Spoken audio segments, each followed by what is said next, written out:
The text being narrated in this presentation, by James Allen, was written in the style of its time, that is to say, in somewhat archaic English, and written by men for men. But, as Allen has himself asserted, the teachings are meant for mankind, not just for men. The material is utterly profound and life-changing, so we have taken the liberty of adapting and updating the English to make it more neutral and accessible to modern generations, male and female alike, without changing the meaning or the intention of the text, and without making any copyright claims regarding our versions of his sublime works. The original versions can be found freely available online in the public domain for those who might prefer to read them in their original form. Thank you.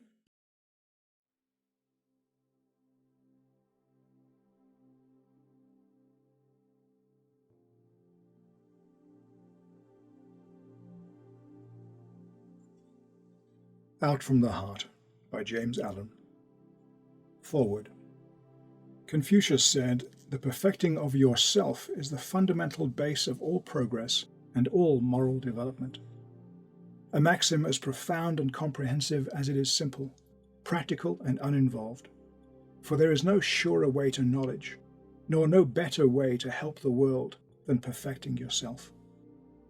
Nor is there any nobler work or higher science than that of self-perfection. Those who study how to become faultless, who strive to be pure-hearted, who aim at the possession of a calm, wise, and seeing mind, engage in the most sublime task that man can undertake, the results of which are perceptible in a well-ordered, blessed, and beautiful life. Chapter 1. The Heart and the Life. As the heart, so is the life. The within is ceaselessly becoming the without. Nothing remains unrevealed. That which is hidden isn't hidden for long. It ripens and comes forth eventually. Seed, tree, blossom, and fruit are the fourfold order of the universe. From the state of your heart unfolds the conditions of your life. Your thoughts blossom into deeds, and your deeds bear the fruitage of character and destiny. Life is ever unfolding from within, and revealing itself to the light, and thoughts engendered in the heart at last reveal themselves in words, actions, and things accomplished. As the fountain from the hidden spring, so flows forth your life from the secret recesses of your heart. All that you are and do is generated there. All that you'll be and do will take its rise there. Sorrow and happiness, suffering and enjoyment, fear and hope, hatred and love, ignorance and enlightenment are nowhere but in the heart. They are solely mental conditions.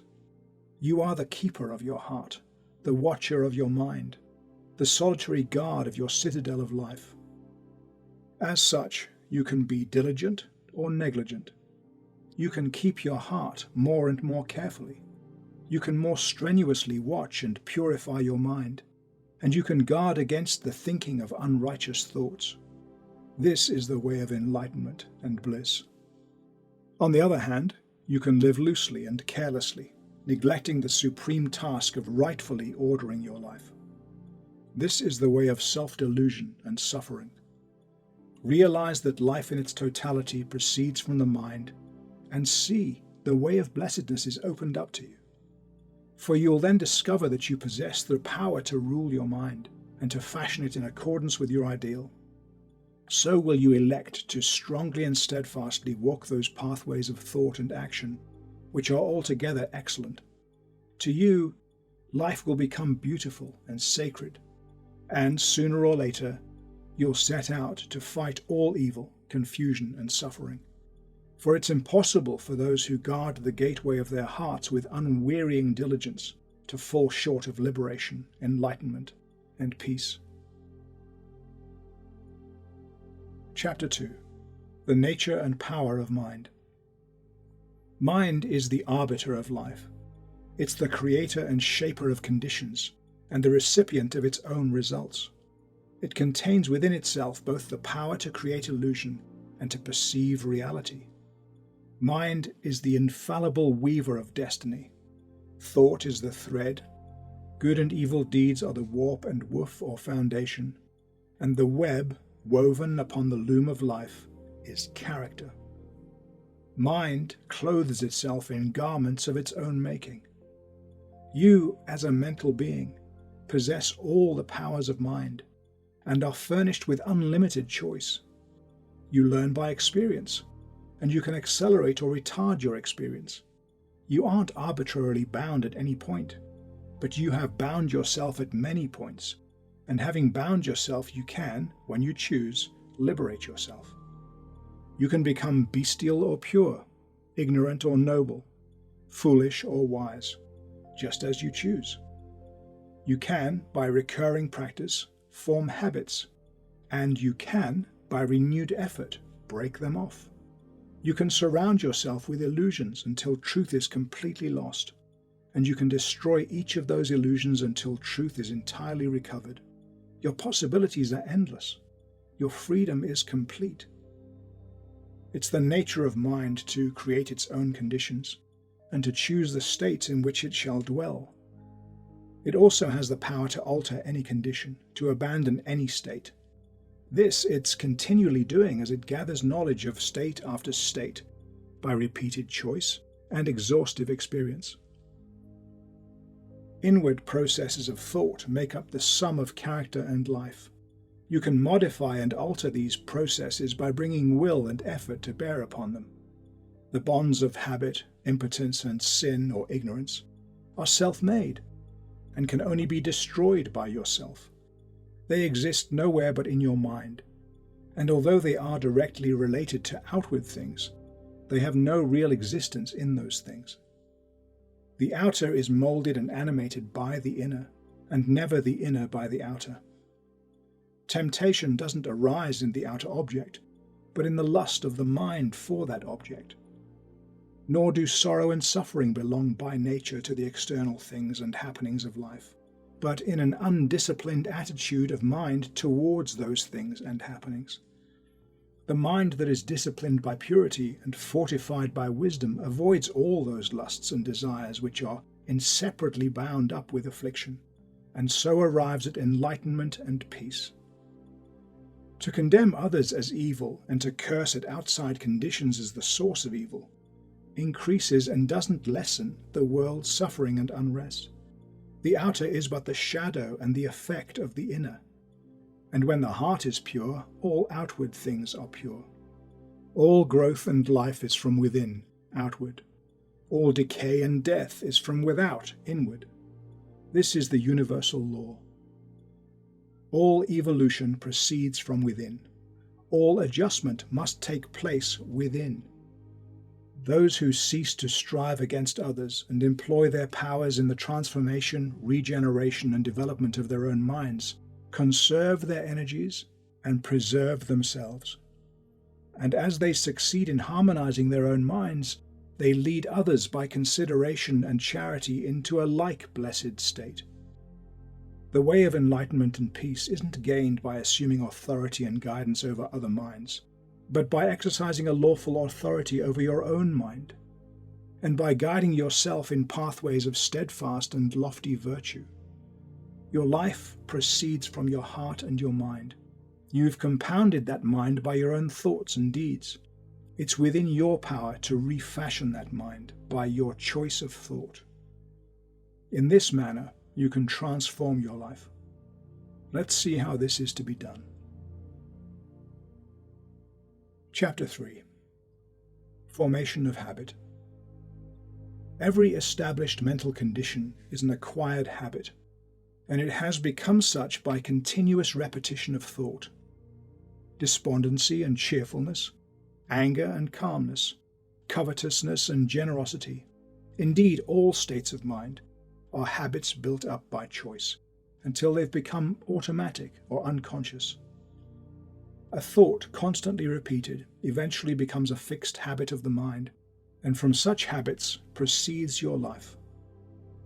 It's in the nature of the mind to acquire knowledge by the repetition of its experiences. A thought which is very difficult at first to hold and dwell upon, at last becomes, by constantly being held in the mind, a natural and habitual practice. A boy, when commencing to learn a trade, can't even handle his tools right, much less use them correctly. But after long repetition and practice, he plies them with perfect ease and consummate skill.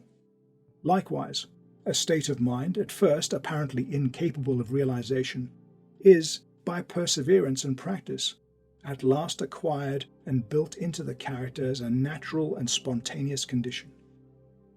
In this power of mind to form and reform its habits, its conditions, is contained the basis of your salvation. It's the open door to perfect liberty by the mastery of the self. For as you have the power to form harmful habits, so you equally have the same power to create habits that are essentially good. And here we come to a point which needs some clarifying, and which calls for deep and earnest thought on your part. It's commonly said to be easier to do wrong than right, to sin or to be in ignorance than to be holy. Such a condition has come to be regarded almost universally as a self-evident truth. No less a teacher than the Buddha has said, "Bad deeds and deeds hurtful to ourselves are easy to do. What is beneficial and good, that is very difficult to do." And with regards to humanity generally, this is true, but it's only true as a passing experience, a fleeting factor in human evolution. It isn't a fixed condition of things. It isn't the nature of an eternal truth. It's easier for us to do wrong than right, because of the prevalence of ignorance, because the true nature of things and the essence and the meaning of life are not understood. When a child is learning to write, it's extremely easy to hold the pen awkwardly and to form the letters incorrectly, but it's painfully difficult to hold the pen and to write properly. This is because of the child's ignorance of the art of writing, which can only be dispelled by persistent effort and practice until, at last, it becomes natural and easy to hold the pen correctly, and difficult, as well as altogether unnecessary, to do the wrong thing. It's the same in the vital things of mind and life. To think and to do rightly requires much practice and renewed effort, but the time comes at last when it becomes habitual and easy to think and do rightly, and difficult, as it's then seen to be altogether unnecessary, to do that which is wrong. Just as an artisan becomes, by practice, accomplished in their craft, so you can become, by practice, accomplished in goodness. It's entirely a matter of forming new habits of thought. And you, to whom right thoughts have become easy and natural, and wrong thoughts and acts difficult to do, have attained to the highest virtue, to pure spiritual knowledge. It's easy and natural for us to sin or to act unconsciously because we have formed, by constant repetition, harmful and unenlightened habits of thought. It's very difficult for the thief to refrain from stealing when the opportunity occurs because they've lived so long in covetous and greedy thoughts. But such difficulty doesn't exist for the honest one who's lived so long with upright and honest thoughts. They have thereby become so enlightened as to the wrong, folly, and fruitlessness of theft that even the remotest idea of stealing doesn't enter their mind. The sin, or ignorance, of theft is a very extreme one, and I've introduced it in order to more clearly illustrate the force and formation of habit. But all sins and virtues are formed in the same way. Anger and impatience are natural and easy to thousands of people because they're constantly repeating angry and impatient thoughts and acts, and with each repetition the habit is more firmly established and more deeply rooted. Calmness and patience can become habitual in the same way, by first grasping through effort a calm and patient thought, and then continuously thinking it and living in it until use becomes second nature, and anger and impatience pass away forever. It's in this way that every wrong thought may be expelled from the mind, that every untrue act may be destroyed, that every sin or ignorance may be overcome. Chapter 4. Doing and Knowing. Realize that the mind is a combination of habits which you can, by patient effort, modify to any extent, and over which you can therefore gain complete ascendancy, mastery, and control. At once you'll have obtained possession of a key which will open the door to your complete liberation. But freedom from the ills of life, which are the ills of your mind, is a matter of steady growth from within, and not a sudden acquisition from without. The mind must be trained hourly and daily to think stainless thoughts and to adapt right and dispassionate attitudes under those circumstances in which it's prone to fall into wrong and passion. Like the patient sculptor upon their marble, the aspirant to the right life must gradually work upon the crude material of their mind until they have moulded out of it the ideal of their holiest dreams. In working towards such supreme accomplishment, it's necessary to begin at the lowest and easiest steps, and proceed by natural progressive stages to the higher and more difficult. This law of growth, progress, evolution, and unfoldment by gradual and ever ascending stages is absolute in every department of life and in every human accomplishment. Where it's ignored, total failure will result. In acquiring education, in learning a trade, or in pursuing a business, this law is fully recognized and minutely obeyed by all. But in acquiring virtue, in learning truth, and in pursuing the right conduct and knowledge of life, it's unrecognized and disobeyed by nearly all. Therefore virtue, truth, and the perfect life remain unpracticed, unacquired, and unknown. It's a common error to suppose that the higher life is a matter of reading and the adoption of theological or metaphysical hypotheses, and that spiritual principles can be understood by this method.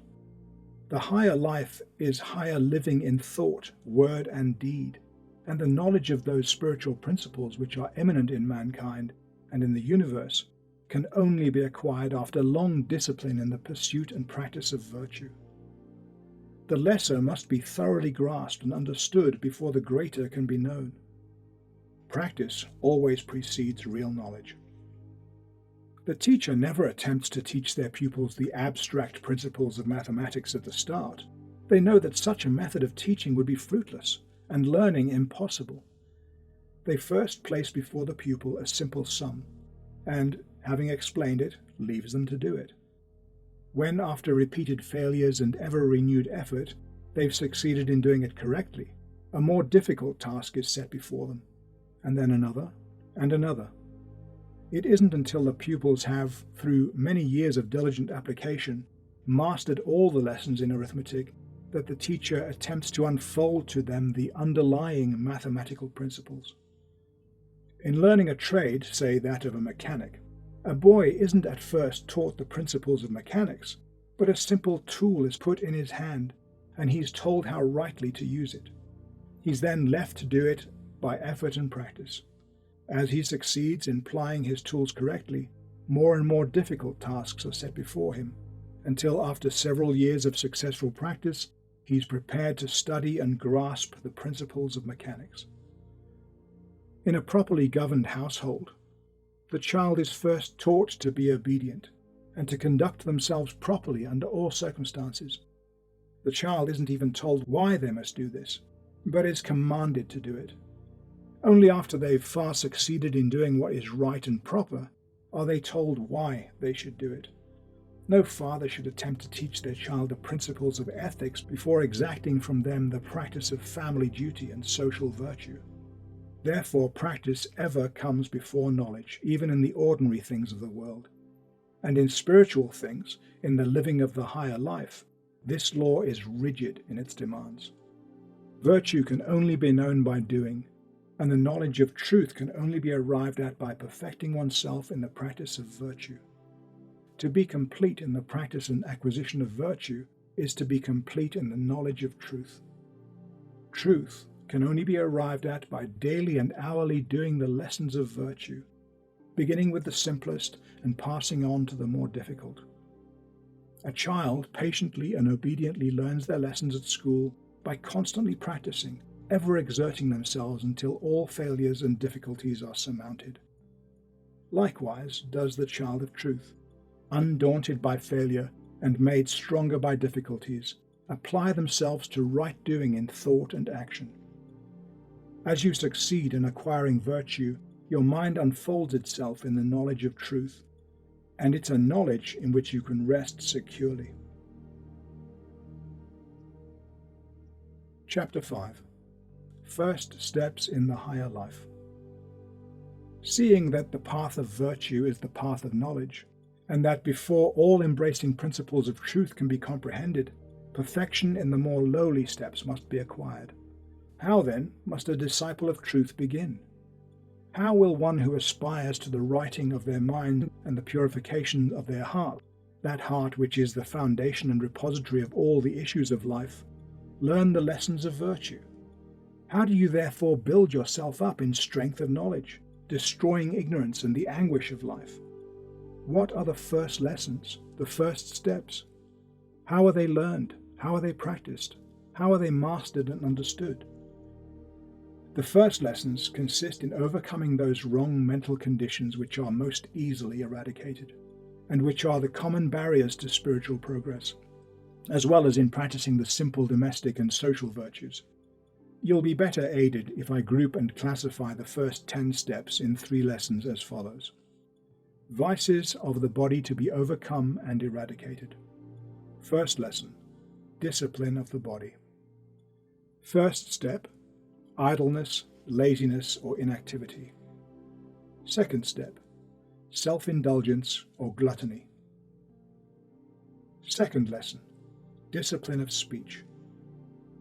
Third step, slander or defamation. Fourth step, gossip and idle conversation. Fifth step, abusive and unkind speech. Sixth step, frivolity, irreverent or disrespectful speech. Seventh step, critical, captious or fault-finding speech. Third lesson, discipline of tendencies. Eighth step, unselfish performance of duty. Ninth step, steadfast righteousness or moral integrity. 10th step, unlimited forgiveness. The 2 vices of the body and the 5 of the tongue are so called because they're manifested in the body and tongue. Also, by so definitely classifying them, your mind will be better helped. But it must be clearly understood that these vices arise primarily in the mind, and are wrong conditions of the heart worked out in the body and the tongue. The existence of such chaotic conditions is an indication that the mind is altogether unenlightened as to the real meaning and purpose of life, and their eradication is the beginning of a virtuous, steadfast, and enlightened life. But how will these vices be overcome and eradicated? By first, and at once, checking and controlling their outward manifestations, and by suppressing the wrong act. This will stimulate the mind to watchfulness and reflection until, by repeated practice, it will come to perceive and understand the dark, wrong, and erroneous conditions of the mind out of which such acts spring. It will then abandon them entirely. It will be seen that the first step in the discipline of the mind is the overcoming of indolence or laziness. This is the easiest step, and until it's perfectly accomplished, the other steps can't be taken. The clinging to indolence constitutes a complete barrier to the path of truth. Indolence consists in giving the body more ease, rest, and sleep than it requires, in procrastinating and in shirking and neglecting those things which should be given immediate attention. This condition of laziness must be overcome by rousing up the body at an early hour, giving it just the amount of sleep it requires for complete recuperation, and by doing promptly and vigorously every task, every duty, no matter how small, as it comes along. On no account should food or drink be taken in bed, and to lie in bed after you've awakened, indulging in ease and daydreaming, is a habit fatal to promptness and resolution of character and purity of mind. Nor should you attempt to do your thinking at such a time. Strong, pure, and true thinking is impossible under such circumstances. You should go to bed to sleep, not to think, and you should get up to think and work, not to sleep. The next step is the overcoming of self-indulgence and gluttony. The glutton is one who eats for animal gratification only, without considering the true end and object of eating. They eat more than their body requires and are greedy after sweet things and rich dishes.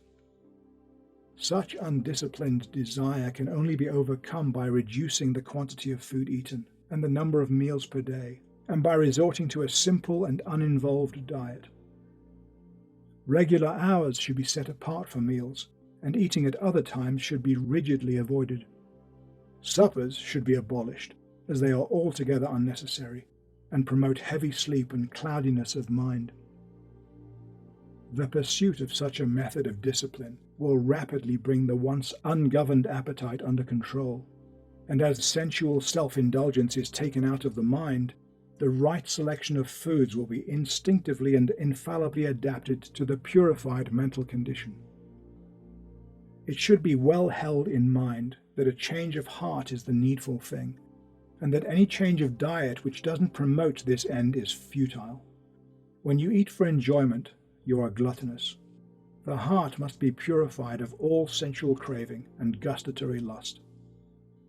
When the body is well controlled and firmly guided, when what needs to be done is done vigorously, when no task or duty is delayed, when early rising has become a delight, when frugality, simplicity, moderation, and abstinence are firmly established, when you are contented with the food that's put before you, no matter how scant and plain, and the craving for gustatory pleasure is at an end, then the first two steps in the higher life are accomplished. Then is the first great lesson in truth learned. Thus is established in the heart the foundation of a poised, self-governed, virtuous life. The next lesson is the lesson of virtuous speech, where there are 5 orderly steps. The first of these is overcoming the habit of slanderous speech.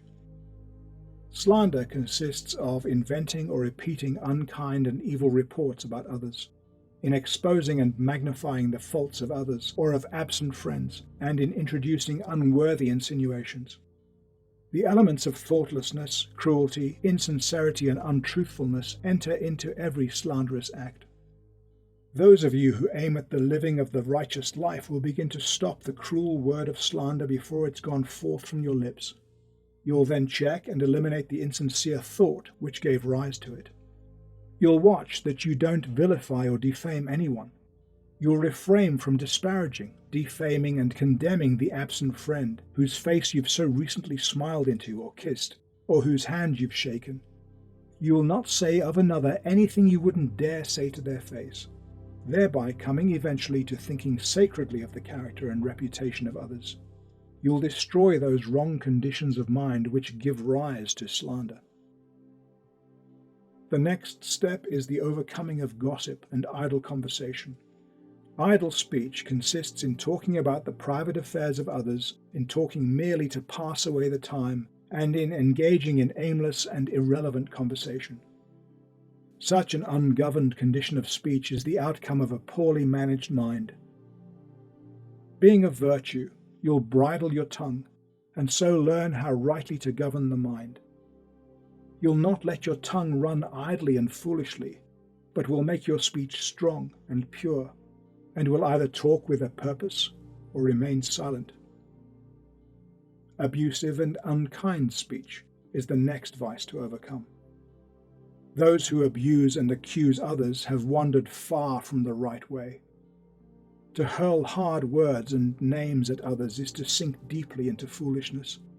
When you are inclined to abuse, curse, and condemn others, restrain your tongue and look within. The virtuous refrain from all abusive language and arguing, only employing words that are useful, necessary, pure, and true. The 6th step is the overcoming of levity, or irreverent speech. Light and frivolous talking, the repeating of crude jokes, the telling of vulgar stories, having no other purpose than to raise an empty laugh. Offensive familiarity and the employment of contemptuous and disrespectful words when speaking to or of others, and particularly of our elders and those who rank as our teachers, guardians, or superiors. All of this will be put away by the lover of virtue and truth. Upon the altar of irreverence, absent friends and companions are sacrificed for the passing excitement of a momentary laugh, and all the sanctity of life is forfeited to the enjoyment of ridicule. When respect towards others and the giving of reverence where reverence is due are abandoned, virtue is abandoned. When modesty, significance, and dignity are eliminated from speech and behavior, truth is lost. Indeed, even its entrance gate is hidden away and forgotten. Irreverence is degrading even in the young, but when it accompanies grey hairs and appears in the demeanour of the preacher, this is indeed a pitiful spectacle. And when this can be imitated and followed after, then are the blind leading the blind. Then have elders, preachers, and people lost their way. The virtuous will be of earnest and reverent speech. You will think and speak of the absent as you think and speak of the dead, tenderly and sacredly. You will put away thoughtlessness and watch that you don't sacrifice your dignity to gratify a passing impulse to frivolity and superficiality. Your humour will be pure and innocent. Your voice will be subdued and musical, and you will be filled with grace and sweetness as you succeed in conducting yourself as a truthful soul. The last step in the second lesson is the overcoming of criticism, or fault-finding speech. This vice of the tongue consists in magnifying and harping on small or apparent faults, in foolish quibbling and hair-splitting, and in pursuing vain arguments based upon groundless suppositions, beliefs, and opinions. Life is short and real, and sin, sorrow, and pain are not remedied by criticism and contention. Those who are always on the watch to catch the words of others in order to contradict and dispute them have yet to reach the higher way of holiness, the truer life of self-surrender. Those who are ever on the alert to check their own words in order to soften and purify them will find the higher way and the truer life. You'll conserve your energies, maintain your composure of mind, and preserve the spirit of truth within yourself. When the tongue is well controlled and wisely subdued, when selfish impulses and unworthy thoughts no longer rush to the tongue demanding utterance, when the speech has become harmless, pure, gentle, gracious, and purposeful, and no word is uttered but in sincerity and honesty, then are the 5 steps to virtuous speech accomplished. Then is the second great lesson in truth learned and mastered. And now some will ask, but why all this discipline of the body and restraining of the tongue? Surely the higher life can be realized and known without such strenuous labor, such incessant effort and watchfulness. No, it cannot. In the spiritual as the material, nothing is done without labor, and the higher can't be known until the lower is fulfilled. Can you make a table before you've learned how to handle a tool and a hammer and a nail? And can you forge your mind in accordance with truth before you've overcome the slavery of your body? As the intricate subtleties of language can't be understood and wielded before the alphabet and the simplest words are mastered, neither can the deep subtleties of the mind be understood and purified before the ABC of right conduct is perfectly acquired. As for the labor involved, doesn't the youth joyfully and patiently submit himself to a 7-year apprenticeship in order to master a craft? And doesn't he, day by day, carefully and faithfully carry out every detail of his master's instructions, looking forward to the time when, perfected through obedience and practice, he himself will become a master? Where are they who sincerely aim at excellence in music, painting, literature, or in any trade, business, or profession, who aren't willing to give their whole life to the acquirement of that particular perfection? Shall labor then be considered where the very highest excellence is concerned, the excellence of truth? Those who say, the path which you've pointed out is too difficult, I must have truth without labor, salvation without effort, those will not find their way out of the confusions and sufferings of selfhood. They'll not find the calm, well-fortified mind and the wisely ordered life. Their love is for ease and enjoyment, and not for truth. You, who deep in your heart adore truth, and aspire to know it, will consider no labour too great to be undertaken, but will adopt it joyfully and pursue it patiently. By perseverance in practice, you will come to the knowledge of truth. The necessity for this preliminary discipline of the body and tongue will be more clearly perceived when it's fully understood that all these wrong outward conditions are merely the expressions of wrong conditions of the heart. An indolent body means an indolent mind, and ill-regulated tongue reveals an ill-regulated mind, and the process of remedying the manifested condition is really a method of rectifying the inward state. Moreover, the overcoming of these conditions is only a small part of what is really involved in the process. The ceasing from evil leads to, and is inseparably connected with, the practice of good. While you are overcoming laziness and self-indulgence, you are really cultivating and developing the virtues of abstinence, temperance, punctuality, and self-denial. You are acquiring the strength, energy, and resolve which are indispensable to the successful accomplishment of the higher tasks.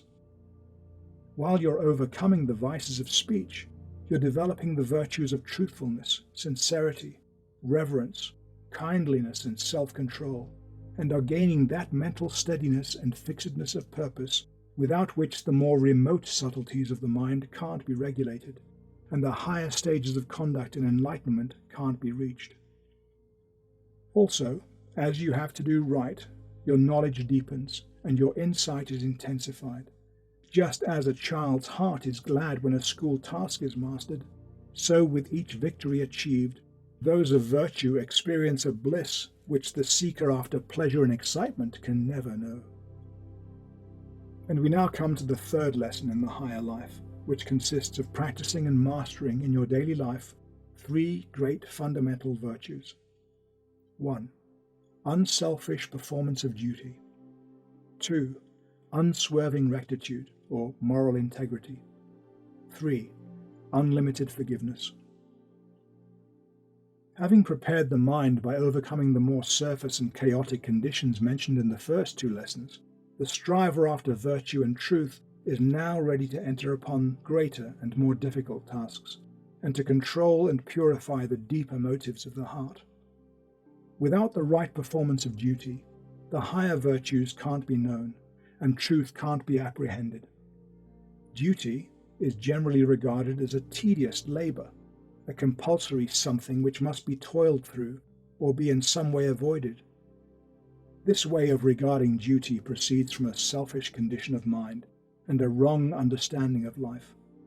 All duty should be regarded as sacred, and its faithful and unselfish performance one of the leading rules of conduct. All personal and selfish considerations should be extracted and cast away from the doing of your duty, and when this is done, duty ceases to be tedious and becomes joyful. Duty is only tedious to those who crave some selfish enjoyment or benefit for themselves. Let those who are chafing under the tediousness of their duty look to themselves, and they will find that their wearisomeness proceeds not from the duty itself, but from their selfish desire to escape it. You who neglect duty, be it great or small, or of a public or private nature, neglects virtue. You who in your heart rebels against duty, rebels against virtue. When duty becomes a thing of love, and when every particular duty is done accurately, faithfully, and dispassionately, there is much subtle selfishness removed from the heart, and a great step is taken towards the heights of truth. The virtuous concentrate their minds on the perfect doing of their own duty, and don't interfere with the duty of another. The 9th step is the practice of unswerving rectitude, or moral integrity. This virtue must be firmly established in the mind, and so enter into every detail of your life. All dishonesty, deception, trickery, and misrepresentation must be forever put away, and the heart purged of every vestige of insincerity and deception. The least digression from the path of rectitude or righteousness is a deviation from virtue. There must be no extravagance and exaggeration of speech, but the simple truth shall be stated. Engaging in deception, no matter how apparently insignificant, for boastful pride or with the hope of personal advantage, is a state of delusion which one should make efforts to dispel.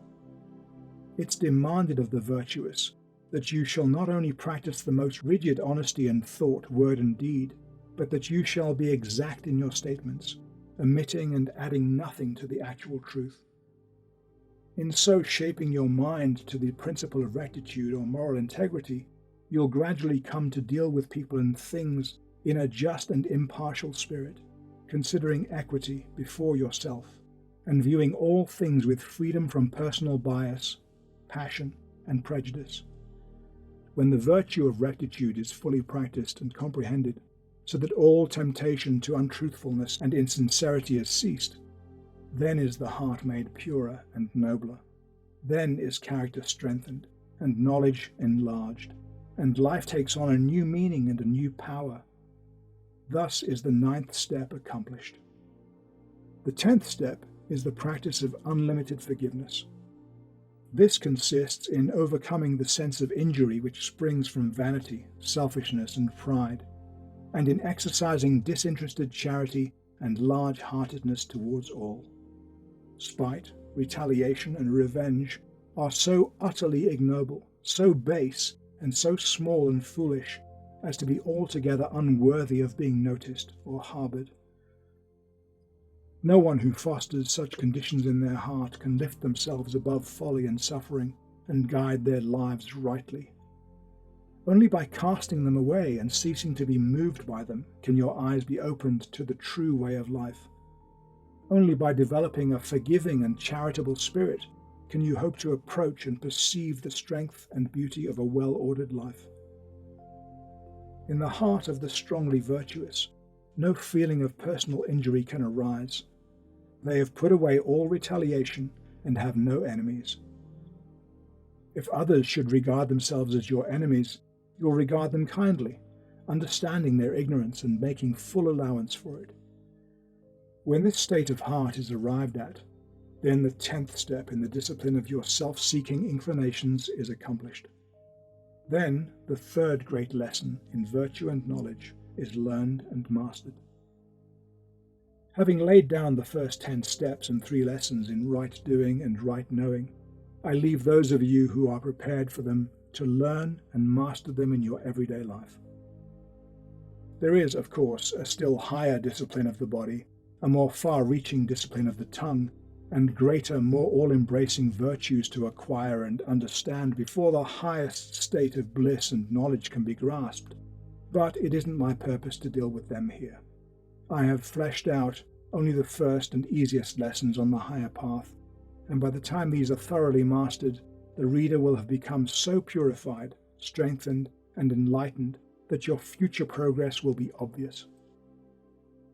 Those who have completed these 3 lessons will already have perceived beyond and above the high altitudes of truth, and the narrow and precipitous track which leads to them, and will choose whether they shall proceed.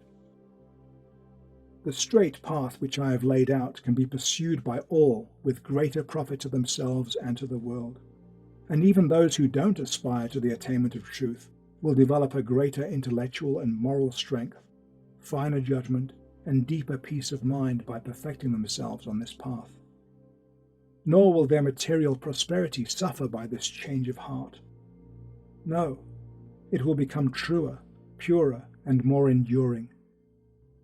If there are those who are capable of succeeding and fitted to achieve, it's those who have abandoned the petty weaknesses and everyday vices of their kind, who are strong enough to rule their body and mind, and who pursue the path of unswerving integrity and sterling virtue with determined resolve.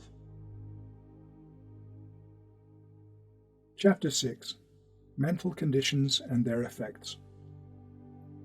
Without going into the details of the greater steps and lessons in the right life, a task outside the scope of this small work, a few hints concerning those mental conditions from which life in its totality springs seem to be in order. These hints will prove helpful to those who are ready and willing to penetrate further into the inner realm of heart and mind, where love, wisdom, and peace await the rapidly progressing student of life. All sin is ignorance. It's a condition of darkness and undevelopment. The wrong thinker and the wrong doer is in the same position in the school of life as the ignorant pupil in the school of learning. They have yet to learn how to think and act correctly, that is, in accordance with law. The pupil in learning isn't happy while they're doing their lessons incorrectly. Likewise, unhappiness can't be escaped while sin or ignorance remains unconquered. Life is a series of lessons. Some are diligent in learning them, and they become pure, wise, and altogether happy. Others are negligent and don't apply themselves. They remain impure, foolish, and unhappy. Every form of unhappiness springs from a wrong condition of mind. Happiness is inherent in right conditions of mind. Happiness is mental harmony. Unhappiness is mental inharmony. While you live in wrong conditions of mind, you'll live a wrong life, and will suffer continually. Suffering is rooted in error. Bliss is inherent in enlightenment. There is salvation for you only in the destruction of your own ignorance, error, and self-delusion. Where there are wrong conditions of mind, there is bondage and unrest. Where there are right conditions of mind, there is freedom and peace. Here are some of the leading wrong mental conditions and their disastrous effects upon your life. 1. Hatred, which leads to injury, violence, disaster, and suffering. 2. Lust, which leads to confusion of intellect, remorse, shame, and wretchedness. 3. Covetousness, which leads to fear, unrest, happiness, and loss. 4. Pride, which leads to disappointment, humiliation, and lack of self-knowledge. 5. Vanity, which leads to distress and mortification of spirit. 6. Condemnation, which leads to persecution and hatred from others. 7. Ill will, which leads to failures and troubles. 8. Self-indulgence, which leads to misery, loss of judgment, grossness, disease, and neglect. 9. Anger, which leads to the loss of power and influence. 10. Desire or self-slavery, which leads to grief, folly, sorrow, uncertainty, and loneliness.